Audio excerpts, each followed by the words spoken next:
неуклонно за тобой. По твоим следам, Спаситель, всюду следовать готов. Неизменно, непрестанно, як послушний раб Христов.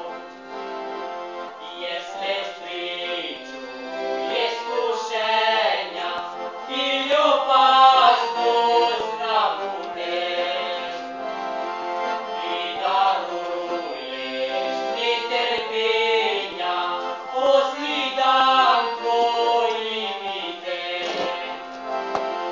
По Твоим следам, Спаситель, всюду следовать готов.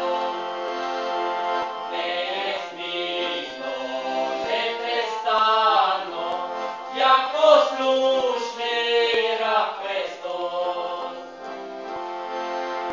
Ти ведь сам прожив страдання, славу світлим небесам.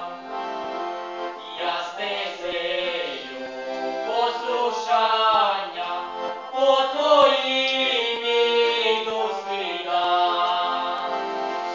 По Твоїм слідам, Спаситель, всюду слідовать готов. Неизменно, непрестанно, як послушний раб Христов. По Твоим следам, Спаситель, всюду следовать готов. Неизменно, непрестанно, як послушний